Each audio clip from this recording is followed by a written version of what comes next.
行政院环保署这礼拜五要开基隆第4天然气接收站的环评会议，一寡公民团体今仔透早是去行政院头前抗议，因认为环保署想要使暗盘内通过环评。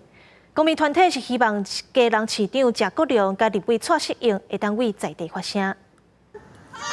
日头正炎，基隆在地几类的团体甲立委一早起就到行政院头前抗议。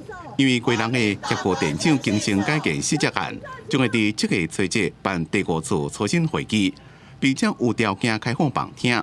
因认为台电目前所提出的四接东沙方案，已经甲过去环评的开发范围无同，台电只敢用旧的资料来推估，并无完备。在东移的地点，该做哪些这个生态的调查？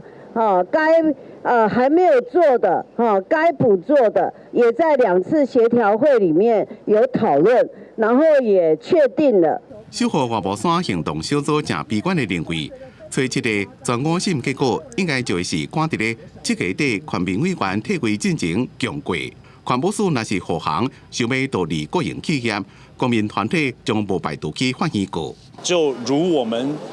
预估的那样，在星期5用这种方式强度关山通过，我想我们会比较清楚的，会直接针对这件事情对环保署提告，而且我们提告基本上不是行政诉愿，我们基本上会提告的内容会是图利。 环保署回应讲，初7的会议是延续会议，以5月25有登记发言的团体民众，照顺序发表意见，并不是无开放。会议也会公布伫咧线上直播。环保署呼吁民众爱理性表达意见，避免搁再有干扰会议的情形发生，和环评委员有客观审查的空间。记者综合报道。